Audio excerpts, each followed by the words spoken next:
What's up, everybody? You're listening to the Hustle and Flowchart podcast with your boys, Matt Wolf and Joe Fear. Check it. Welcome to the Hustle and Flow Choice podcast. Flow Choice. What's your choice today? My choice is the red pill or the blue pill. I don't know where I don't know where I'm going. Choice. Yeah, it's a flow chart. Flow chart. Flussel and hoe chart. That's a new one. Flussel and hoe chart. Dude, I love my alternate versions of our name. We got to make a shirt for each one of these. Yeah, Flussel and hoe chart's pretty good. Flussel. We got to look up and make sure that's if that's not trademarked, we're taking it. Yeah. And hopefully you try to take it, listeners. Hopefully it's not something dirty on like Urban Dictionary or something. Yeah, we did not look up the definition before this intro. Just kidding. In case you were curious, this is the Hustle and Flow Chart podcast. Yeah, they had no clue. They had no clue at all. Today's gonna be an interesting one. This is like you say that on everyone. I know, man, but have we ever had anybody that you're like, this one's not interesting? Not that I can remember. Okay. To be very honest. This is why we love podcasting. Am I not wrong in this statement? No, you are correct. Correct. Everybody's interesting. I'm right in their own way. Yes. It's all perspective. No, but that's why we love podcasting. We get to talk to guys like John Assaraf, which is freaking awesome, man. John Assaraf, we've read many of his books and book recommendations. And shared an Uber with him once. That's right. That's our claim to fame. That was like before we even knew Lyft existed in San Francisco. Yeah. Going to traffic and conversion. Dang, this is crazy, huh? Just like all the... Full circle. Totally. And then it was Roland who reconnected us. Mind is blown. Yeah.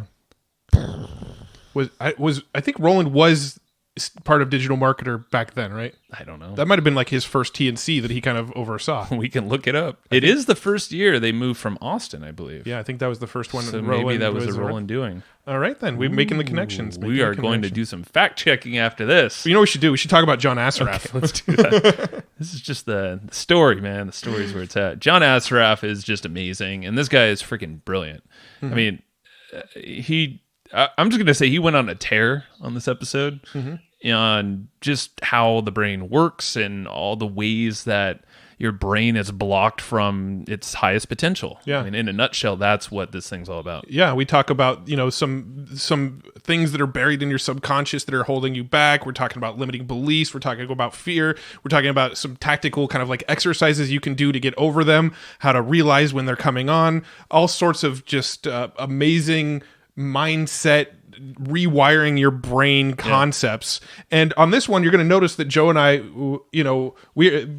we kind of sit back and listen because John is just kind of unloading so much great info that we're kind of just sitting back and enjoying the conversation as well, because he's just unloading. He's just rapid firing. We had kind of a narrow timeline, a narrower window to record everything we wanted. So he was just kind of cranking with all of his advice and tips. It was great. I mean, and I think, Matt, maybe we can shine some light on this. It's like most of our guests, I feel like we have a pretty good competence around the topic. Mm-hmm. And, John... I know we both study like the brain and psychology and different programming things to ways that we can maybe stop a bad behavior or negative behavior, turn it into something positive. And that's where John really, his expertise lies, but he's just so much deeper where we're just like, keep feeding us more strategies, more exercises and concepts and studies. Like he has a lot of science behind all this stuff. Yeah. He just came out with a book called Inner Size. And actually, that's right. Inner Size. Oh, I have to do a quick edit of that because I was like, wait, hold on, did I mispronounce that thing? That would be a bad thing on the internet. We don't need to edit that. You said it right. Inner Size. Trust in your gut. Yeah, I could do that. Yeah. I wasn't trusting your TV though because it flickered a little bit and it screwed my eyes. Oh, okay. That's the problem. Or is that a limiting belief, Joe? No, that's the story. That's your story. And we'll get into that. No, it's Inner Size. It's a different word. Yeah. But it's this new science to unlock your brain's hidden power. Yeah. And the thing's basically a deep dive into a lot of this stuff, but it also has a lot of these like mental exercises that you can do. And John actually gives a link that Matt, I believe, wrote down that you can get the book, but also a bunch of audios. Yes, ignitemybrain.com. Ignitemybrain.com. Yes. So if you're ready to have your brain exploded and then sewn back together in the way that you've always wanted it. Dear God. That's what we're going to talk to John about. That's a bad analogy. I don't know about that. I've already, this whole, rolling connection to John in full circle thing. Your mind was blown and you haven't it's sewn already it back been together blown. yet. Yeah, so I'm still working on it. All right, well, let's go talk to John, but right after I tell you about these notes that we're going to take for you.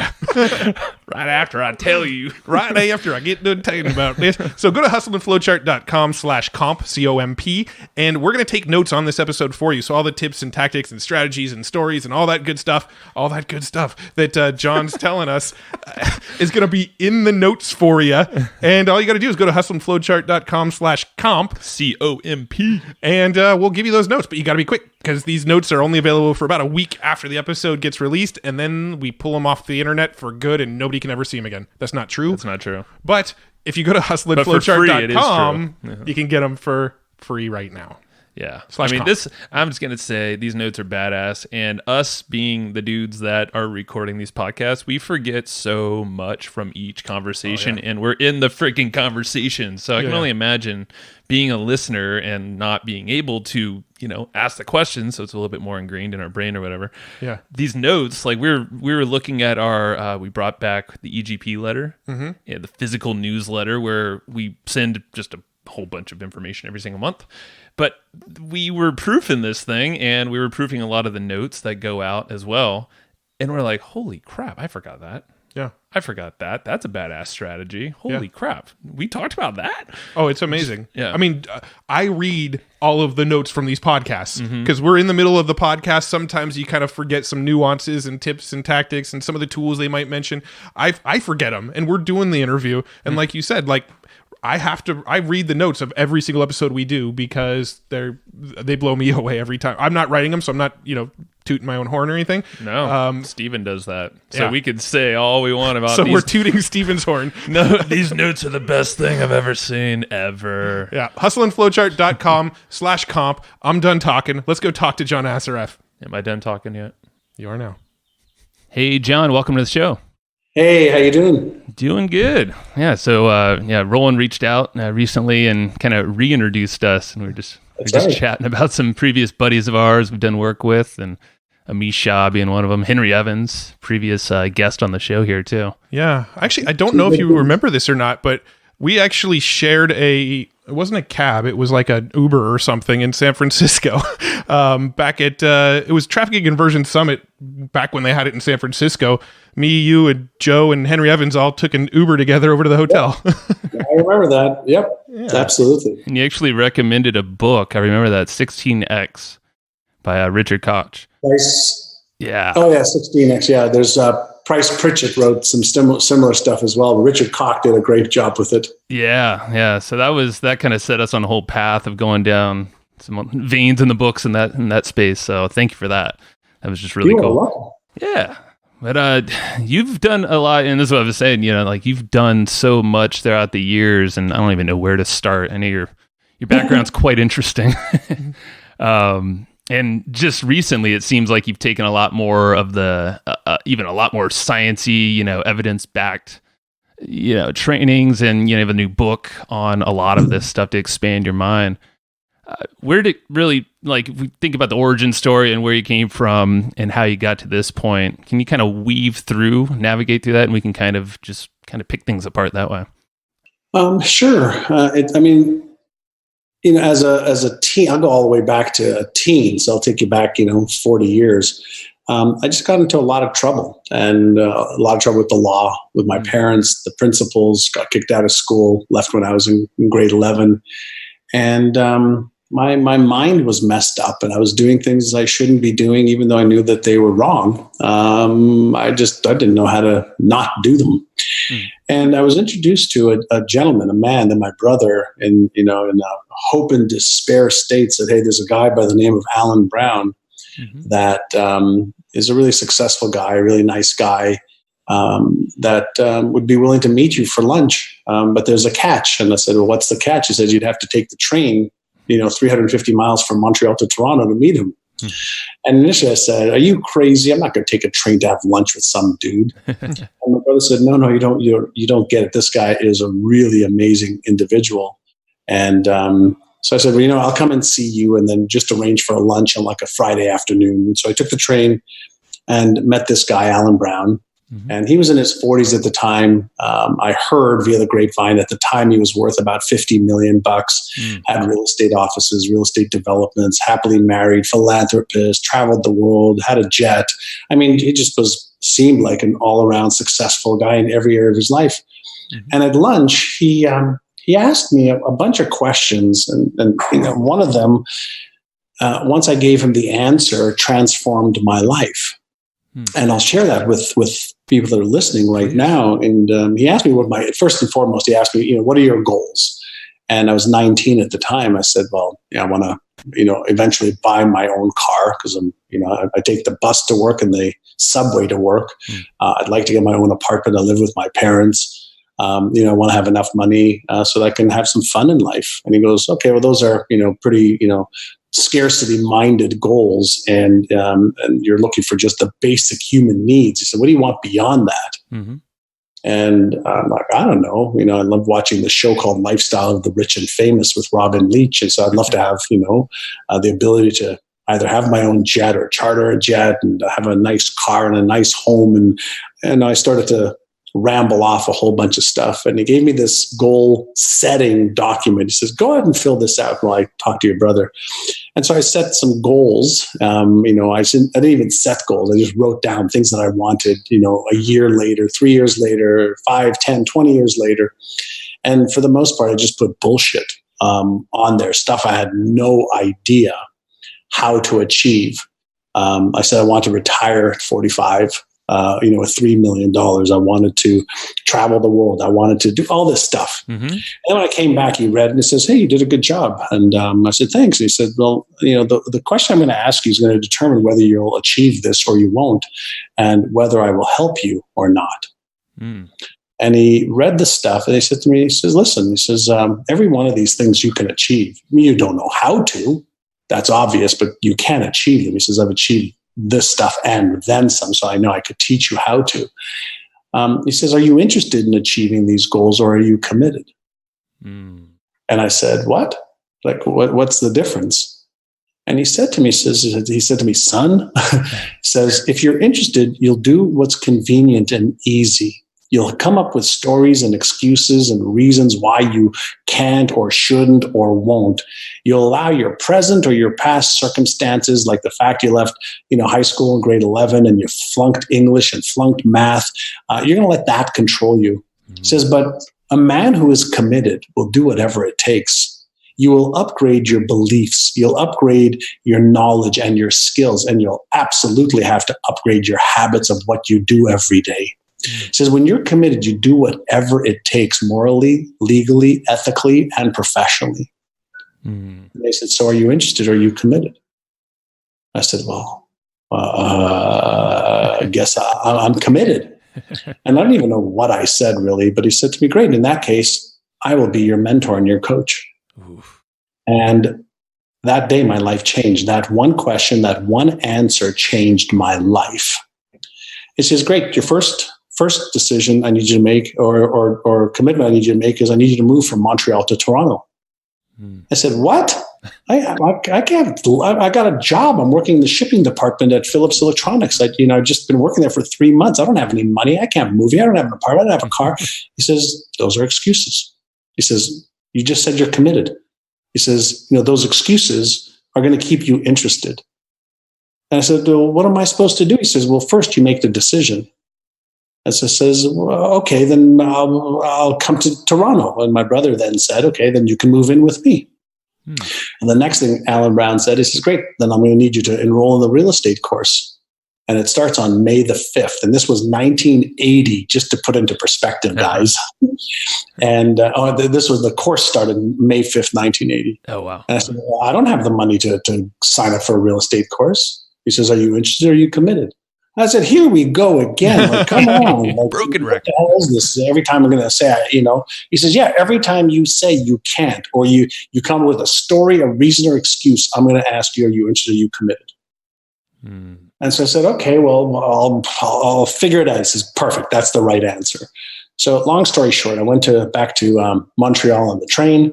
I had a little bit of money in the bank, probably about $150, and then I had a credit card. So I signed up for the real estate course on my credit card. And the reason I remember these dates in the story so well is I was scared shitless. I had no idea what I was committing to. But in making the decision that I was committed, it gave me this excitement. It gave me this definitely doubts and fears and uncertainty. But it also put me in the position to figure it out. And fortunately, I had help. I had him as help. And so I rolled in the real estate course May 5th. I got my license. I passed my test on June 20th, 1980. And the reason I know these dates so well was the first test I had passed in years that I didn't cheat on, like I did in my classes in school. Yeah. And I actually felt a little proud of myself. Yeah. I said, maybe I'm not dumb and stupid and, can't do this stuff. And then I went to work for him. He gave me a job on commission only. And he gave me scripts, to learn. So get on the telephones and cold call people. Hey, this is John Assaraf with Allen Brown Real Estate. We have somebody who's looking to buy a home in the neighborhood. Are you interested in making a move? By the way, that is the actual script. I bet it is. The first one that I learned. And if they said yes, I would say, awesome. Could my broker, Allen Brown, and I come over today at 3:00, or would 5:00 be better? And he taught me that was like an alternative close. Don't ask him when you can come over. Give him 2 times and let him choose one. So he started to train me on what to say, when to say it, how to say it. He taught me to prepare. He taught me to memorize objections that people would come up with and the answers to them. And I'll fast forward, for it. I did move in with my brother. I used his 1976 Dodge Dart, a blue Dodge Dart 2-door, to start off my real estate career. And in 1980, I made $31,000 on a 50-50 split. Wow. And that means that Allen Brown made about $20,000 because he got his percentage of my gross commissions. And it also was the year that I made $6,000 more than my father did driving his cab. Wow. So commitment pays off for sure. And it's the figure it out attitude. It sounds like the only difference it was from everything prior in life, taking these tests, like you said, first one you didn't have to cheat on. You're actually committed on this thing. Well, I thought that cheating was taking a shortcut, but what I didn't realize was that I was sabotaging and killing my self-esteem and self-worth. Yeah. I was secretly, rotting from the inside out, exacerbating my already at the time low self-esteem and self-worth. Yeah. And here was this man that cared, that showed me respect, that showed me some direction, but ultimately, as he used to say, I had to participate in the rescue. I got that. So how did were there other elements? I'm sure there were. It seems like he kind of trained you on the spot, just as you accomplished one thing or practiced one thing, it was on to the next thing, and it was both language, scripting, behavior. It sounds like.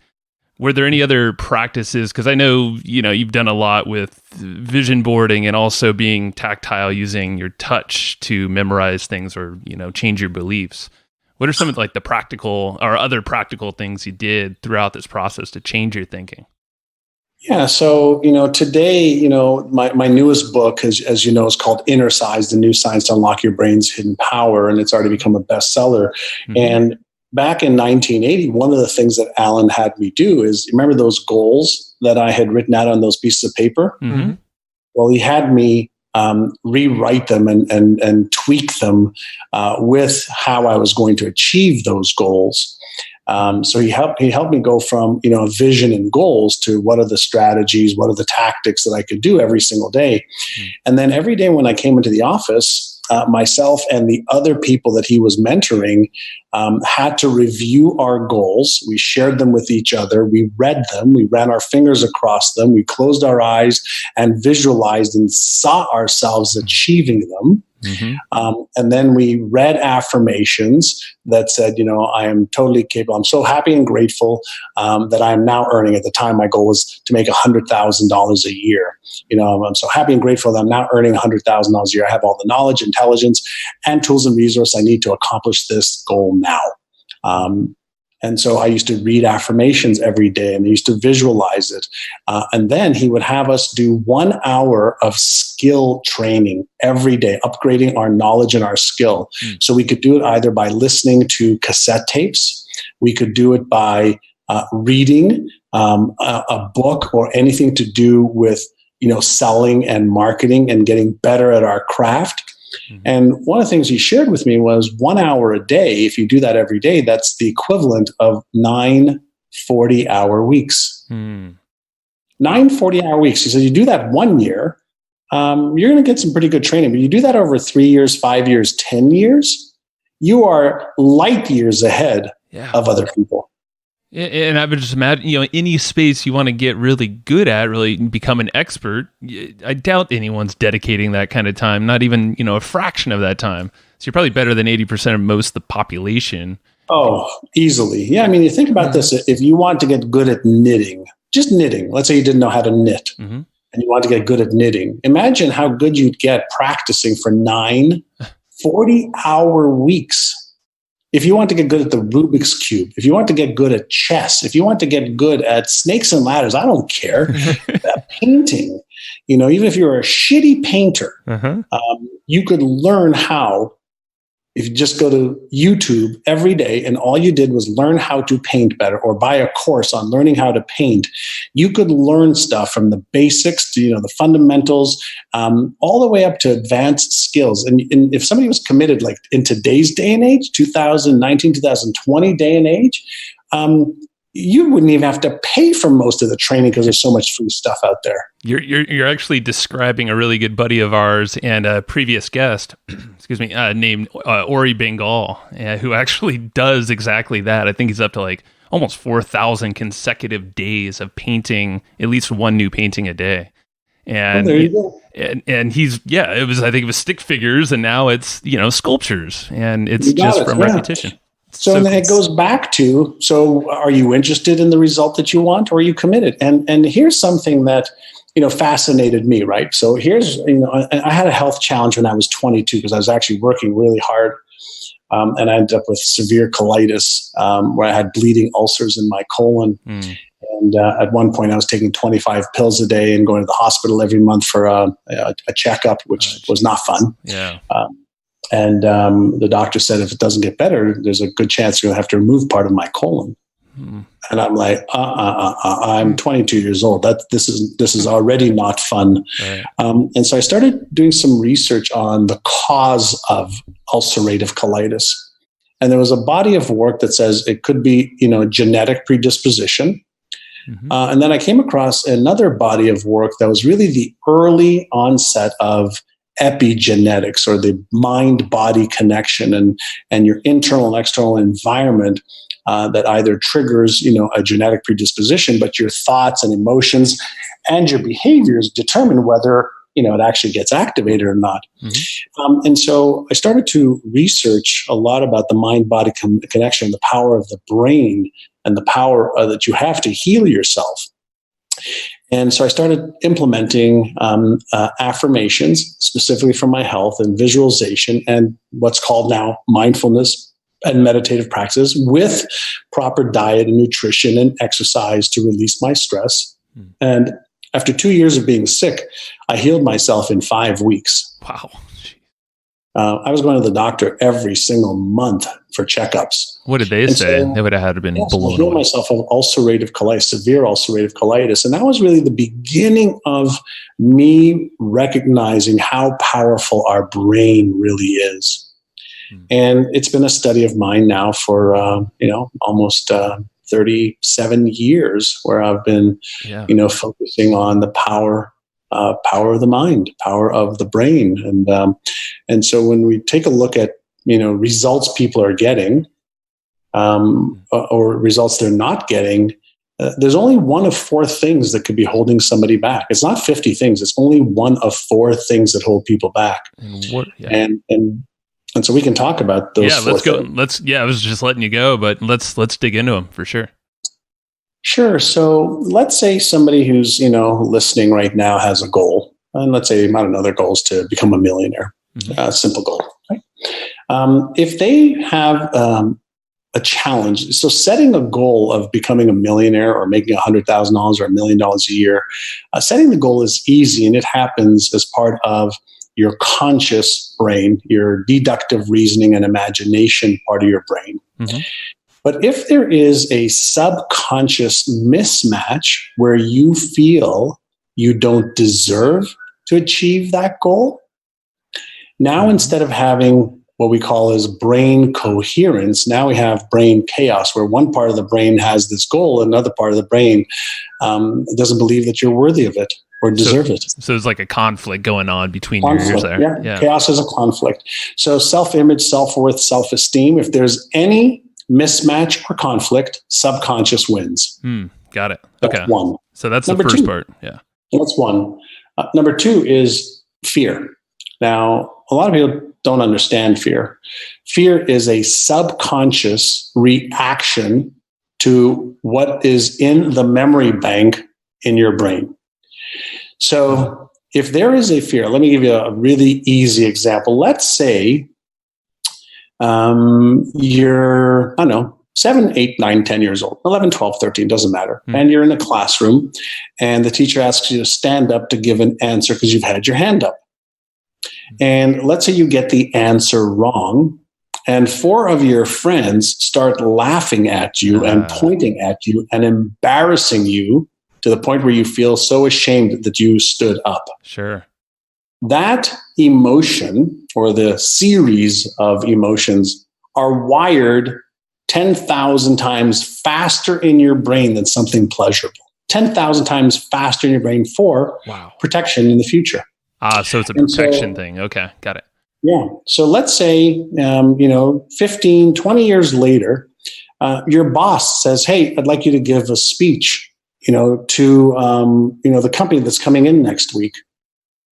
That fear reactive circuit is going to light up like a Christmas tree. And you'll probably say something, you know what, I really don't feel comfortable doing that. And you may not even know why you're saying it, but it may be a neural network that's being activated from when you were a child. So let me give you a rundown of some of the most common fears. Please. Fear of being embarrassed, fear of being ashamed, fear of being ridiculed, fear of being judged, fear of failure, fear of success and then failing, fear of disappointment.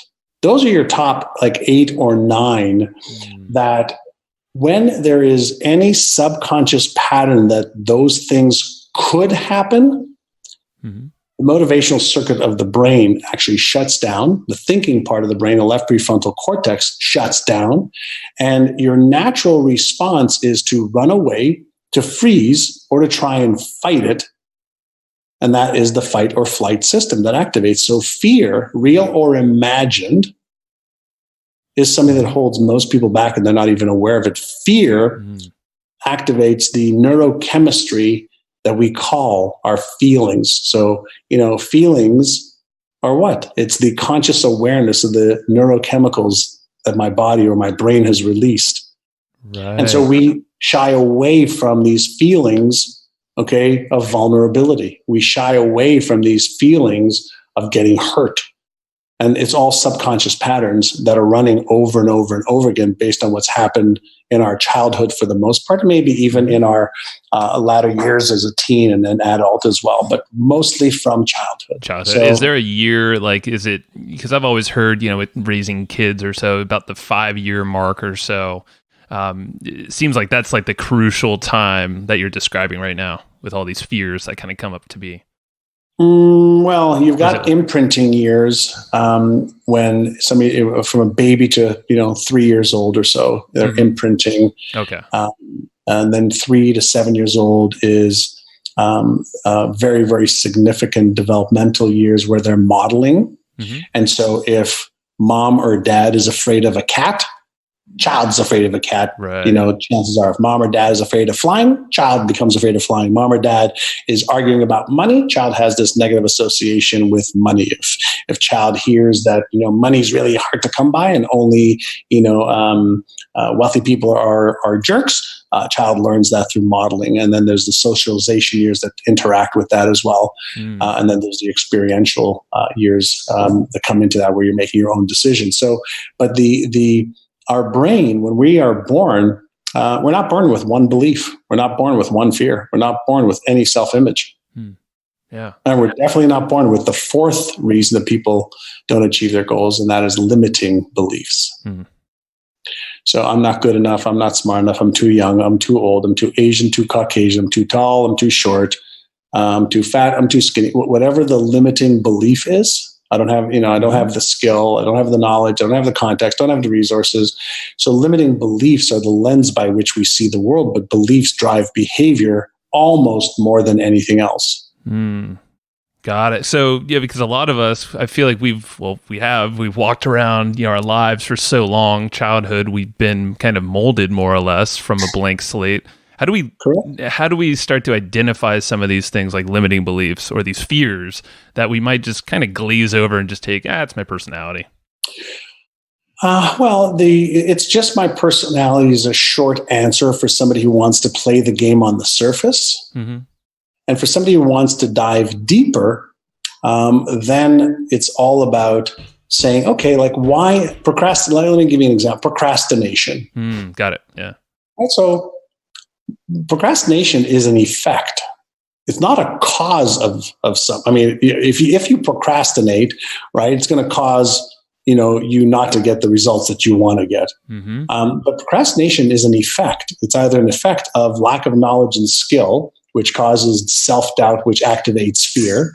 It's either something that you're doing for arousal, because there are some people that procrastinate because it arouses them to take action in the last minute. Mm-hmm.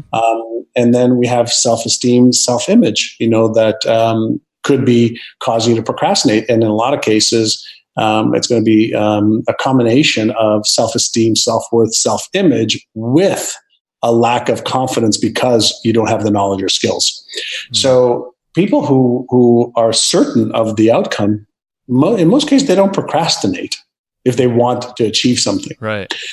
And so whenever we're looking at a result, I mean, if you look at any result, and this is a great visual I'll give people to look at right now. Take the word result and look at, just the visual in your head of R. R equals results. So we all have results in our health. So let's take a look at your physical body. Your physical body is a result of what you've been doing or not doing, thinking or not thinking about, feeling or not feeling in the past. So you're looking at the effect like you would be looking at an apple at the end of a tree. There must have been an apple seed that caused the tree, to grow, that caused the apples to be on the end of the vine or the branch. And so whenever we're looking at an effect, whether it's your income, your net worth, your debt, your body, your relationship, your career, your business, all effects is an opportunity to look at history. What did you do or not do, think or not think, as I mentioned before, prior to the result? Okay. And so if you're not happy with the result, you have to change the cause. Got it. And yeah. The cause starts with, are my thoughts constructive or destructive, positive or negative, empowering or disempowering? Am I managing my emotions so that I have motivation and I'm moving forward? Or am I operating from a space of fear and procrastinating?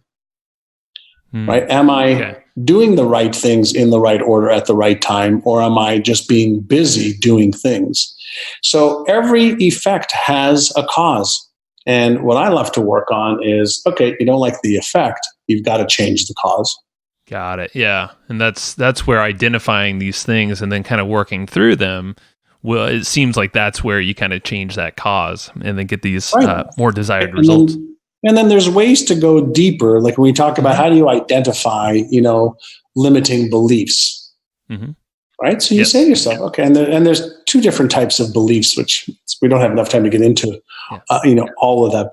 But there are, what I call our surface beliefs, and there's deeper beliefs. So if I ask, let's say most guys, hey, do you believe that you could become a millionaire? Most guys will say, yeah, I can become a millionaire. Right? And then the next question is, well, why aren't you a millionaire yet?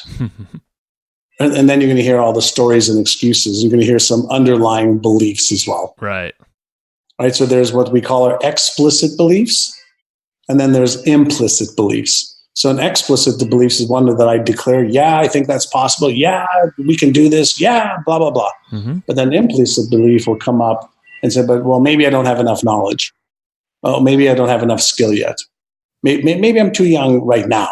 Maybe I don't have enough experience, right? So these other beliefs are the ones that actually drive behavior more than our explicit beliefs. Right. Yeah. So by digging a little bit deeper and by understanding more, knowledge has the power to give us freedom. Right. And awareness is actually what is required. So awareness of going a little bit deeper. So you can actually get to the root answers and the root emotions that are really driving your behavior. That's what inner size is all about. And then there's mental and emotional, techniques and inner sizes you can actually do to gain more awareness. Right.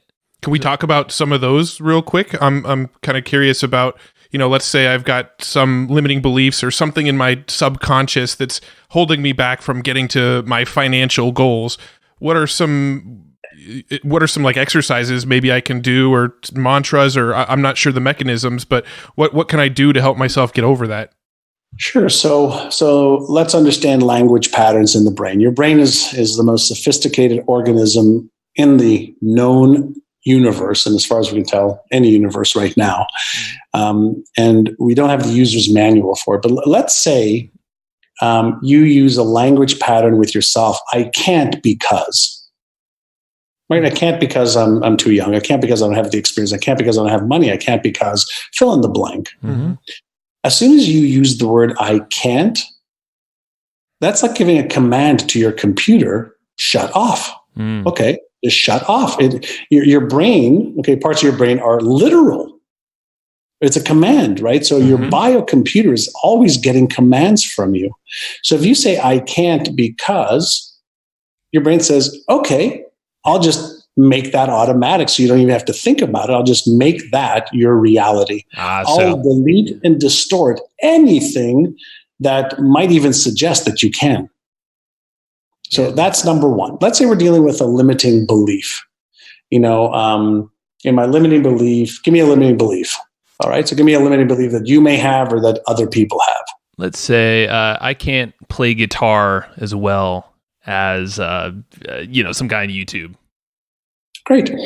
So as soon as you say I can't, that's what happens, right? So your brain says, okay, that's true. And I'll make sure that when you try, I'll prove to you that you're right. So your brain always wants to make sure whatever you're telling it is right. So what if you shifted that? I'll give you just a quick little shift with limiting beliefs that we teach all of our clients. What if you said to yourself, you learned a different language pattern once you recognize I'm using I can't, or I'm too young, or I'm too old, or I'm too Asian or Caucasian, whatever your limiting belief is. What if we just had a little shift and we just said, in the past, I used to believe blank, and now I'm learning how to, and then you put something polar opposite to that belief there. So in the past, I used to believe that I was too young, and now I'm learning how to make my goals my reality regardless of my age. What do you think you've just done to your brain? You're reprogramming that thing. Yeah. Right. What if you did that every day? Right. What if every time you caught yourself with a disempowering emotion, you were able to change from a disempowering emotion to an empowering one? What if every time you caught yourself with a disempowering belief, you learned how to reframe it? What if every time you discovered that you were procrastinating, you'd learn how to interrupt it and do one action item towards your goal and dream so you develop a new empowering habit. Gotcha. Right? So we are creatures of total habit. Habit. Yeah. And so the question is why? And the answer is because of efficiency. So our brain wants to conserve energy. So any thought, language pattern that you use consistently, your brain says, let me just make that automatic to conserve energy of you thinking about it. Anything that you feel over and over again, whether you feel good, feel bad, feel depressed, feel sad, feel happy, feel love, feel whatever it is that you repeat and feel and experience, your brain makes automatic as part of your default mode network to conserve energy. It doesn't care if it's good, bad, hurts you, doesn't. Right. Doesn't matter. And so it makes automatic anything that is repeated. Well, what if you interrupted that pattern? There's an inner size that we teach. It's called AIA, A-I-A. And whenever we catch ourselves in a disempowering emotional or mental state, or even a behavioral state, and we know that we catch ourselves, you can do the AIA inner size. So let's say you're feeling fearful. First thing you do is actually inner size number 1 that we teach in my book is called Take 6, Calm the Circuits. When the fear circuit comes or becomes active, or the stress circuit, the anxiety circuit, the self-doubt circuit, it's all part of the same circuitry. First thing you do is take 6 deep breaths in through your nose calmly in about 4 or 5 second increments coming in. And as you breathe out, you take about 6 seconds, 7 seconds to breathe out. You slow it down. And doing that 6 times, in 4, 5, out 6, 7, 8, 9, 10, you actually deactivate the fear, stress, anxiety, self-doubt center in the brain. And you actually reactivate the motivational center in your brain. You actually reactivate the thinking part of your brain called your left prefrontal cortex. And when you do that and get calm first, you're out of a reactive mode that's automatic. And you're now in an aware mode of mindfulness where you could be at choice and respond instead of react.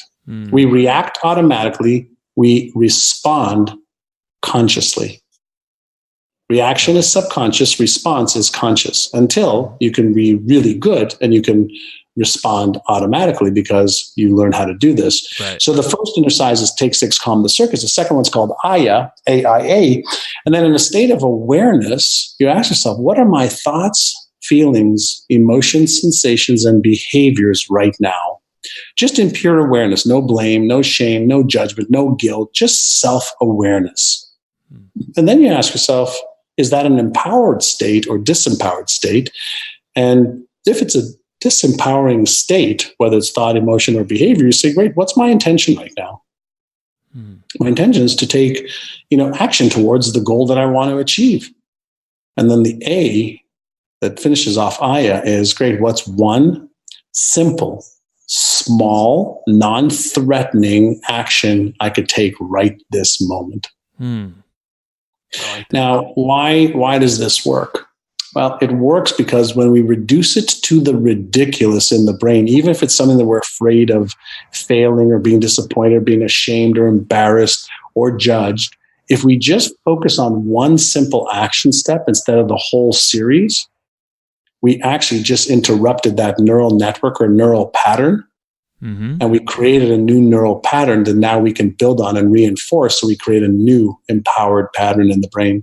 So you're basically like creating this, you're creating a pattern to then tell your brain, hey, it's not automatic anymore. You brought this kind of like, pause for a moment. Let's rework this thing. And then the brain notices that through repetition. Yeah. If we're going to make something automatic, make it this, not that.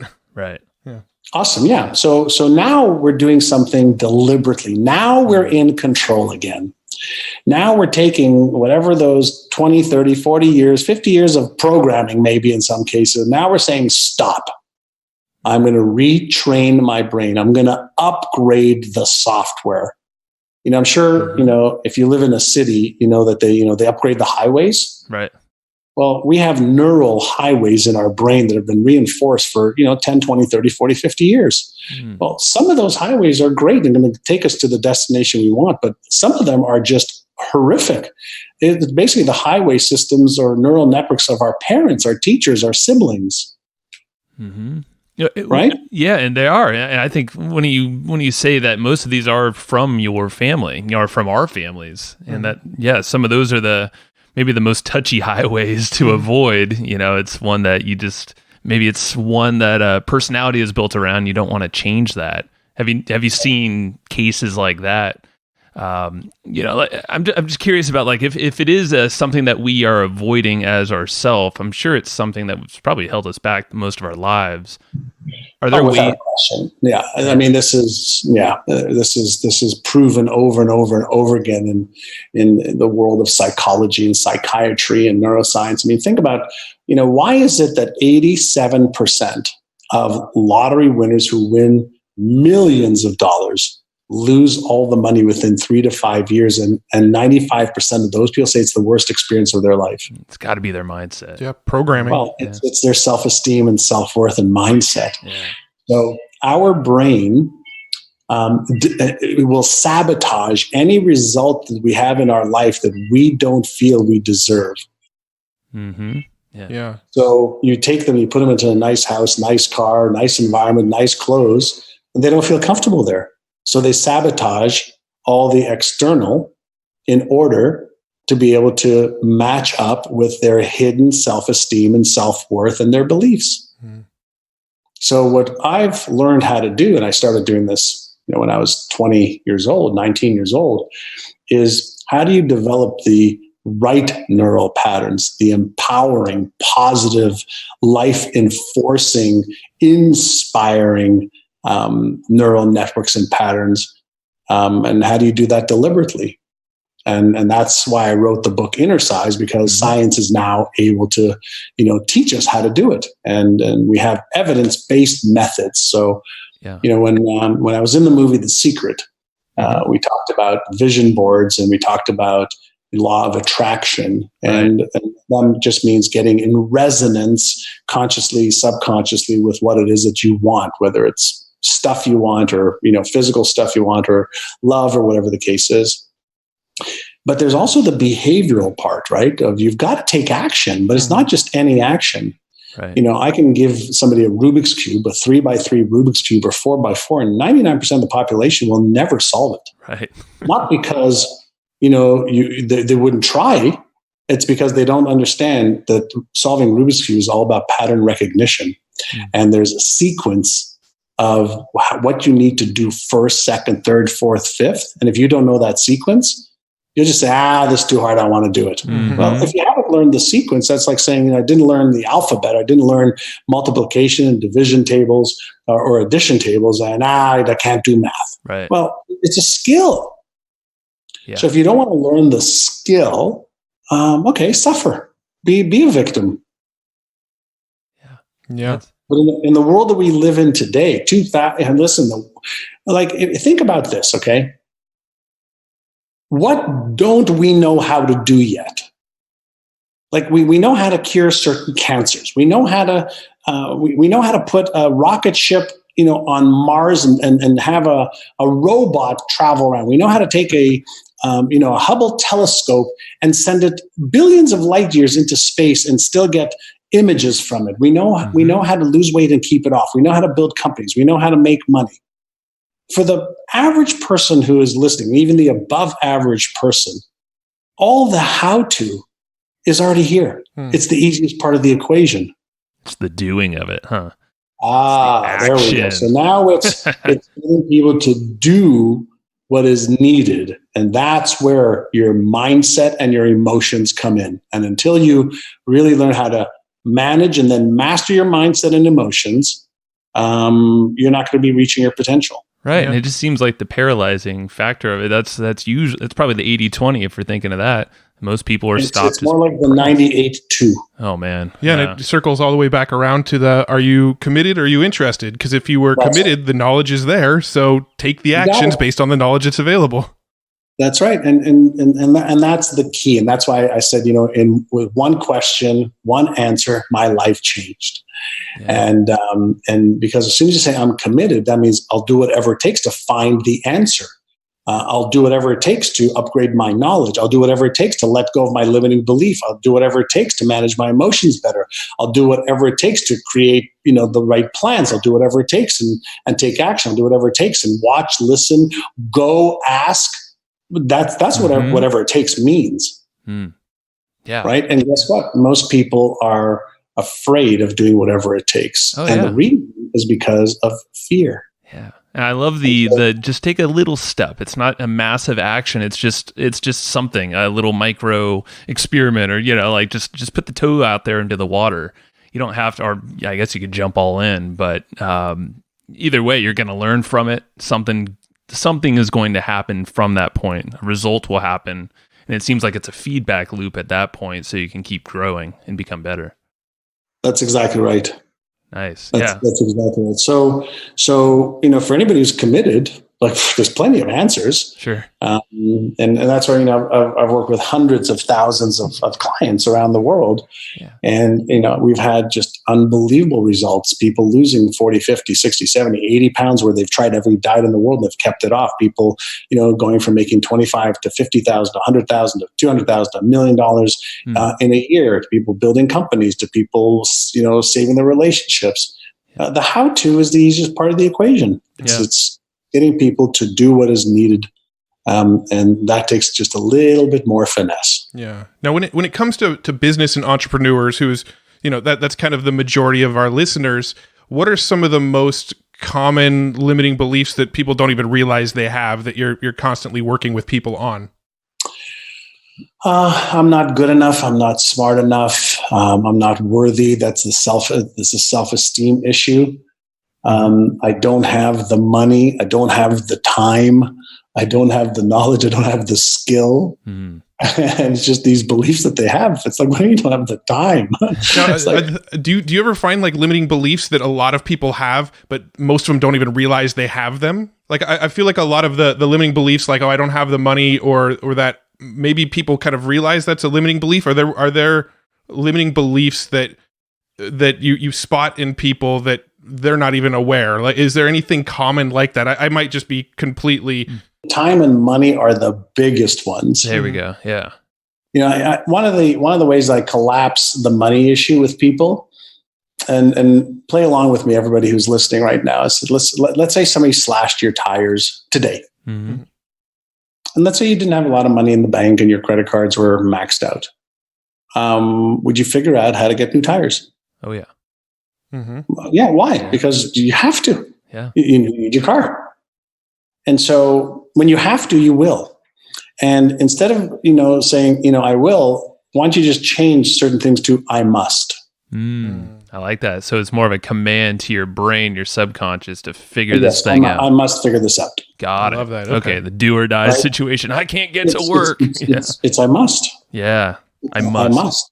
Yeah. So change your I want to, I could, I should to I must. And in order to do that, you have to have a big reason why you must. And this is, again, we go into the science of motivation, right? The science of motivation is really the science of what's my motive for action. Mm-hmm. And I guess that's the biggest part, is what's the motive? I mean, would you say that most people don't even want or know what they want as a result and with their life?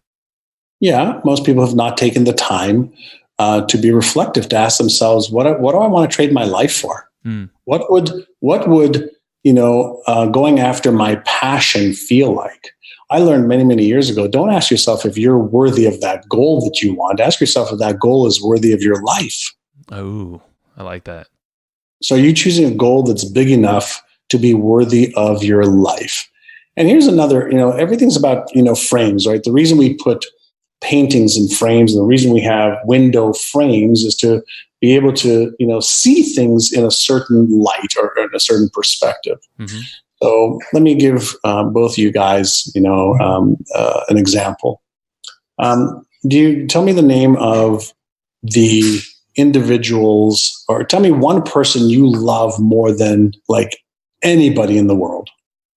I would say my wife, Heather. Yeah, I was going to say my wife. Got it. Okay. So both of you say your wife. Good. So if they listen, ladies, these guys love you. Thank Well, you. let me share a frame with you. And let's say I said to you, okay, guys, if you don't figure out how to earn $1 million in the next 6 months, neither one of you will see your wives again.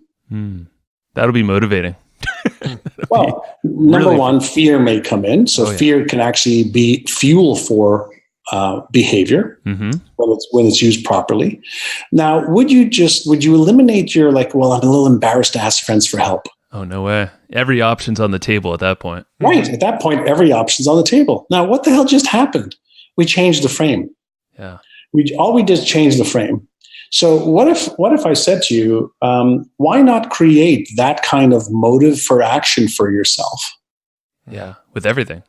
With everything, or with anything that matters. Maybe you don't want to stretch yourself out. Yeah, anything that matters. I'm just using this obviously as a tangible visual that if you weren't going to see your children or your wife or your mother or your father, would you just say, "Fuck this fear"? Yeah. Well, you know what? This limiting belief. I don't care if I don't know how. I'll find out how. Well, why not just have that attitude anyway? I'll find out how no matter what. I'll overcome whatever mental or emotional obstacle is in my way because I have to. I must. That's a mindset. You're re-scripting your brain. You're just reshaping everything there. Yeah. Yeah. And some of the things we do is we help people rescript, reshape, their neural networks, their patterns. Wayne Dyer had a wonderful saying. He said, when you change the way you look at something, the thing that you look at changes. Oh, it's so true. It's that mindset. And I know, I'll look back outside of, we see it, there's a beautiful view and all these trees and birds and all that stuff. And it's absolutely gorgeous when I'm in the right mindset. But, there might be those tinges, the anger comes out about something or stress, anxiety. And it's just everything's like a blur. Yeah, nothing's in focus, or it's screw these birds, they're too loud. Stop the chirping, But it's a total shift in perspective, like you just said, or Wayne Dyer did as well.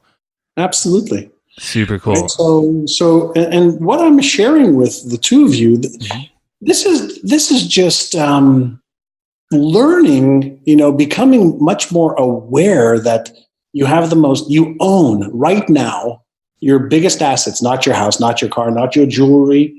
It's your brain. It is a multi-trillion-dollar computer, if not more. Now, what if you just don't have the operating instructions down pat yet? When would now be a good time to learn how to use it better? Heck yeah. Get inner size. Get it. No, seriously. And that's what inner size is all about. And by the way, for anybody who goes to, may I give a website to share with people? Of course, please do. Yes. Yeah, ignitemybrain.com, or the johnassaraf.com website. We're giving anybody who buys the book 8 brain training audios and videos where I actually will guide them through the 8 inner sizes that are in the book out of about 20 some odd. And it's super, super powerful. So all that information is available on ignitemybrain.com. So people will buy it on Amazon, for example. And then they'll go to ignitemybrain.com, just put in the receipt, and I'll give them access to these brain training audios so they can get started right away. And it'll transform your life. It'll reduce your stress. It'll get you more focused. You'll have just look at I think 92% of the responses or stars on Amazon are 5 stars. There are some people that don't like the fact that we're taking people to a website and having them, fill out your first name and email so I can give you these $197 audios. But the rest of the people are like, it's life-changing. Yeah, no, it's in any kind of, because I've done a lot of brain, just different brainwave type things and exercises, and I know your products, we've actually, Matt and I, this was so long ago now, I know we've gone some of your money related products. Oh, awesome. Yeah, a long time, so many times. Yeah, and I just remember the exercises being some of the best parts of it. And that's always resonated, I know, with me personally. It's a great way to stay on a schedule every morning, or whenever you meditate, take some quiet time. So love it. It sounds awesome, man. Thank you. So we'll link that up in the show notes. Make sure that's all linked up. Thank you. Any other than, inner size, and you've written other books, we'll link those as well.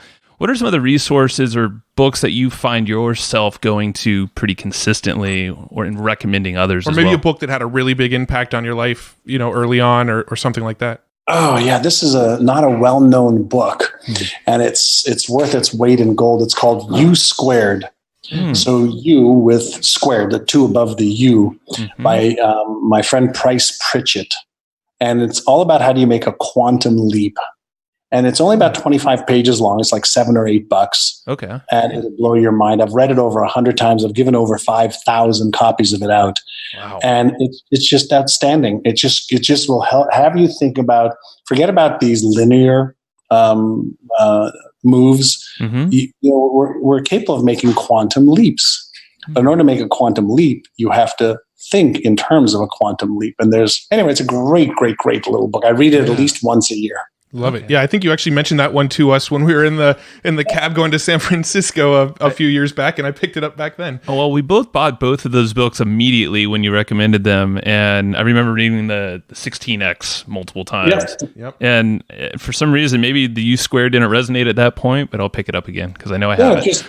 You may want to read it again. Yeah, again, that's one of my all-time favorites. Awesome, man. Very cool. Well, the URL ignitemybrain.com. That's where they can go and grab the book. Is there anywhere else you like to interact with people, social media, anything like that? Yeah, I'm on Instagram. So I'm on Instagram every day. I'm on every Tuesday morning on my Facebook fan page. I do a free 30-minute training. So John Assaraf, and it's my fan page. There's, I think Facebook, gives you a fan page as well as a personal page. So the personal page I'm hardly ever on, but on the fan page I'm on there all the time. And then every Tuesday morning I do a training there. So Instagram, Facebook fan page. I'm on Twitter at John Assaraf. Cool. I do a little bit of everything. Good. Cool. Yeah. No, your videos on Facebook. On my YouTube as well. I've got a ton of videos on YouTube. That's where I've seen a lot of your stuff, and definitely the Facebook trainings. I've seen a few of those, and great value. So we'll link it all. For sure. Yes. Awesome, John. Well, thank you very much for your time. We appreciate it all. Mark. Chat very soon. All right. Thank you, guys. Bye-bye. Thanks, everybody, for listening to this episode of the Hustle and Flowchart podcast. Before taking the time to listen, we want to give you something a little bit special. Every single episode that we do, we actually have somebody on our team take notes. We basically have a Cliff's Notes version of every episode where you can go and find all of the tips and tactics that they laid out, all of the resources that they laid out, all the good stuff from this episode. We actually have a nice simple notes version that you can find on our website. So go to evergreenprofits.com, find this episode that you just listened to, and give us your email address and we'll send you the notes. Thanks for listening.